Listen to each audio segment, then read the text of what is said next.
खोटेनगर पासून तर कालिका माता मंदिर या रस्त्यांवर जेव्हापासून बायपासचा पूल खचला आणि तिकडून ट्रॅफिक बंद होऊन इकडून सुरू झाली, आपण बघू शकता 24 तासामध्ये किमान 50,000 अवजड वाहनं या रस्त्यावरून जात आहेत. आणि हा रस्ता जो आहे ना, मृत्यूचा सापळा झाला आहे. जळगावकर नागरिक किती नागरिकांचे आता जीव जातील हे मोजणं कठीण जाईल असं मला या ठिकाणी वाटतं.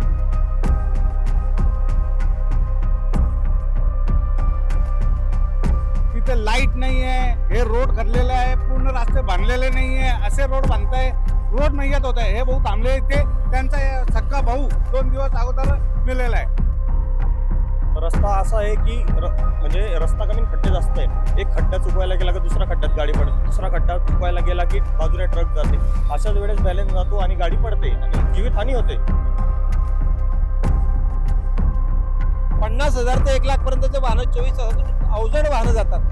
इकडे मोठ्या कंपन्या आहेत, जेन इरिगेशन कंपनी आहे, कल्याणी प्रेस कंपनी आहे, वसाहतीमध्ये जाणारे पोलीस बांधवांची घरं, मोठी वस्ती. सगळ्या लोकांना या मुख्य रस्त्याचा वापर करावा लागतो. जर तिकडचा रस्ता बंद केलेला आहे तर इकडे हा रस्ता खरडून करण्याची गरज नव्हती. जीव जाणार नाही त्याच्याकरता प्रिकॉशन घेतलेली नाही. आता समांतर रस्ता समोर दिसतोय. रात्री तिथे येऊन त्याला वाहनं धडकतात. तिथे बॅरिकेड्स नाही, नियोजन शून्य कारभार आहे. महामार्ग प्रशासन अगदी ठिम्म आहे. लोक मरतायत, त्यांना घेणं देणं नाही. जसा किडे आणि मुंग्यांचा जीव जातो तसा जळगावकर नागरिकांचा जीव जातोय. 24 दिवस आणि 5 मृत्यू. एकाच महामार्गावर एकामागून एक अपघात. कुणाचा मुलगा गेला, कुणाचा संसार उद्ध्वस्त झाला, तर कुणाच्या घरचा करता कायमस्वरूपी हरपला. आणि आता जळगावकरांचा सवाल हा आहे की हा फक्त अपघातांचा सिलसिला आहे की हा महामार्गच नागरिकांसाठी मृत्यूचा सापळा बनतोय. रस्त्याचं काम सुरू आहे, बायपास बंद आहे, अवजड वाहनांची गर्दी आहे, अतिक्रमणाचा देखील प्रश्न आहे, वाहतुकीचं नियोजन कमी पडतंय. आणि या सगळ्यांच्या मध्ये दररोज घरातून बाहेर पडणाऱ्या आपल्या मुलांना, कुटुंबियांना आपण सुरक्षितपणे घरात येऊ ना याची चिंता करायची वेळ आता जळगावकरांवरती आलेली आहे. काय आहे नेमकं हे प्रकरण जाणून घेऊयात या विशेष रिपोर्टमधून. नमस्कार, मी वैष्णवी साबळे आणि आपण पाहत आहात LS खानदेश. 1 ऑगस्ट ते 24 ऑगस्ट अवघे 24 दिवस. पण जळगाव शहरातून जाणाऱ्या मुंबई नागपूर राष्ट्रीय महामार्गावर 5 जणांचा जीव घेतलेला आहे. पहिला मृत्यू 1 ऑगस्ट कालिका माता चौकाजवळ भरधाव वाहनाच्या धडकेत गंभीर जखमी झालेल्या सुरक्षा रक्षकाचा उपचारादरम्यान मृत्यू झाला. 4 दिवसांनी 5 ऑगस्टला अजिंठा चौफुलीजवळ भरधाव टँकरने 55 वर्षीय मंगला अर्जुन माळी यांचा जीव घेतला. विशेष म्हणजे या अपघातात त्यांचा मुलगाही गंभीर जखमी झालेला आढळला. 20 ऑगस्ट बांभोरी पुलाजवळ भरधाव वाहनाने दुचाकीला धडक दिली. या अपघातात योगेश उर्फ युवराज कडू महाजन याचा मृत्यू झाला. आणि याच दिवशी आणखी एका अपघातात हेमंत डहाळे या तरुणाचा जीव देखील गेला. 1 दिवस, 2 अपघात, 2 मृत्यू आणि 2 कुटुंबांवर दुःखाचा डोंगर. 24 ऑगस्ट 5वा बळी. ट्रान्सपोर्ट नगरजवळ भरधाव टँकरने दुचाकीला धडक दिली. अवघ्या 21 वर्षाच्या पवन सुरवाडे याचा मृत्यू झाला आणि मृताचा आकडा झाला 5. 24 दिवस, 5 मृत्यू. पण जळगावकरांचा संताप नेमका कशावरती आहे? अपघातानंतर नागरिकांमध्ये फक्त दुःख नाहीये, संताप देखील आहे. नागरिकांच्या मते या महामार्गावर एकाच वेळी अनेक समस्या निर्माण झालेल्या आहेत. रस्ता खराब आहे, काम सुरू आहे, काही ठिकाणी एकेरी वाहतूक देखील सुरू आहे, अवजड वाहनांची वर्दळ देखील आहे आणि त्यात अतिक्रमणांमुळे वाहतुकीवर परिणाम होत असल्याचा नागरिकांचा आरोप देखील आहे. स्थानिक नागरिकांचा संताप इतका आहे की किड्या मुंग्यांसारखं जळगावकरांचा जीव जातोय अशी तीव्र प्रतिक्रिया नागरिकांकडून व्यक्त केली जाते. काही नागरिक तर महामार्गाला मृत्यूचा सापळा म्हणतायत. ही नागरिकांची भाषा आहे, पण त्यामागची चिंता पण तेवढीच खरी आहे. दररोज या रस्त्यावरून जाणाऱ्या प्रत्येक व्यक्तीच्या सुरक्षिततेची.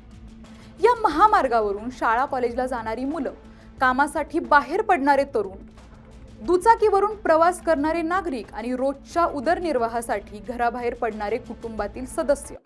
आज अनेक पालकांच्या मनात एकच प्रश्न आहे, आपली मुलं शाळा कॉलेजमधून सुखरूप घरी परत येतील ना?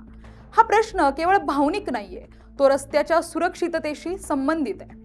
एकीकडे महामार्गाचं काँक्रिटीकरण सुरू आहे, दुसरीकडे काही भाग खरडलेला आहे, काही ठिकाणी एकेरी वाहतूक सुरू आहे, बायपास बंद असल्यामुळं अवजड वाहनांची गर्दी वाढल्याचं नागरिकांचं म्हणणं आहे. आणि या सगळ्या परिस्थितीत वाहतूक सुरक्षितपणे सुरू ठेवण्याचं नियोजन पुरेसं आहे का हा प्रश्न उपस्थित होतोय. महामार्गावरील परिस्थितीबाबत काही नागरिक प्रशासनाच्या कामकाजावरही थेट प्रश्न उपस्थित करतायत. प्रशासनाचं नियोजन शून्य आहे असा आरोप नागरिकांकडून केला जातोय, तर काही जण सदोष मनुष्यबळ आणि अपुऱ्या व्यवस्थेमुळे परिस्थिती गंभीर असल्याचा आरोप देखील करत आहेत. मात्र हे आरोप आहेत, त्यामुळे त्याची स्वतंत्रपणे चौकशी आणि संबंधित यंत्रणेची भूमिका महत्त्वाची आहे. जळगाव जिल्ह्याचं राजकीय वजन देखील मोठं आहे. जिल्ह्यात केंद्रीय मंत्री आहेत, राज्यस्तरीय मंत्री आहेत, त्यानंतर लोकप्रतिनिधी देखील आहेत. मात्र नागरिकांचा सवाल असा आहे, जर एवढे लोकप्रतिनिधी आणि मंत्री असतील तर महामार्गाच्या या परिस्थितीवर प्रशासनावर दबाव आणला जातो की नाही? काही नागरिकांचा आरोप तर आणखी तीव्र आहे. निवडणुकीच्या वेळीच आम्ही आठवतो, निवडणूक झाल्यानंतर आमच्या प्रश्नांकडे पाहणार तरी कोण? हा नागरिकांचा संताप आहे आणि या संतापाचं उत्तर लोकप्रतिनिधींनी आणि प्रशासनानेच द्यायचं आहे असं नागरिकांचं म्हणणं आहे. लोकप्रतिनिधी म्हणजे फक्त उद्घाटनांच्या फलकांवर दिसणारा चेहरा. रस्त्यावर नागरिकांच्या सुरक्षिततेचा प्रश्न निर्माण झाला तेव्हा प्रशासनाला जाब विचारणं ही लोकप्रतिनिधींची जबाबदारी आहे. महामार्गावर 5 मृत्यू झाल्यानंतर बैठका झाल्या का? सुरक्षा उपाययोजना वाढवल्या का? वाहतूक नियोजनांचा आढावा घेतला का? अवजड वाहनांसाठी पर्यायी व्यवस्था केली का? काम सुरू झालेलं आहे का? काम सुरू असलेल्या काही भागांमध्ये बॅरिगेड्स, रिफ्लेक्टर आणि दिशादर्शक फलक पुरेसे आहेत का? हे प्रश्न आता विचारलेच पाहिजेत. नागरिकांचा संयम आता सुटत चालल्याची भावना काही स्थानिकांकडून व्यक्त करण्यात आलेली आहे. आता लोक रस्त्यावर उतरले तरच प्रशासनाचं लक्ष जाईल का असा सवालही नागरिक करत आहेत. पण नागरिकांना आंदोलन करण्याची वेळ येण्याआधीच प्रशासनाने परिस्थितीची दखल घेणं अपेक्षित आहे. चालकांचा वेग हा अपघाताचा एक भाग असू शकतो, वाहतूक नियमांचं उल्लंघन हा दुसरा भाग देखील असू शकतो. पण रस्त्यांची अवस्था, कामाचं नियोजन, वाहतुकीचं व्यवस्थापन आणि अतिक्रमणं, अवजड वाहनांची गर्दी आणि सुरक्षा उपाययोजना या सगळ्यांचीही चौकशी होणं तितकंच गरजेचं आहे. कारण एक अपघात झाला तर तो अपघात असू शकतो, परंतु 24 दिवसात 5 मृत्यू झाले असतील तर त्या घटनांकडे एकत्रितपणे पाहण्याची वेळ आलेली आहे. 24 दिवसात 5 मृत्यू हा फक्त आकडा नाहीये. या 5 आकड्यांमागे 5 कुटुंब देखील आहेत, 5 संसार देखील आहेत, 5 अपूर्ण राहिलेली भविष्य देखील आहे. आणि आता जळगावकरांचा सवाल स्पष्ट आहे. रस्ता पूर्ण होईपर्यंत आणखी किती जणांचा जीव जाणार? आणि त्याहून मोठा प्रश्न, पुढचा अपघात होण्याआधी प्रशासन जागं होणार का? या महामार्गाबद्दल तुमचा अनुभव काय आहे? प्रशासनाने नेमकं काय केलं पाहिजे? आम्हाला कॉमेंट्समध्ये नक्की सांगा. तोपर्यंत बघत रहा LS खानदेश.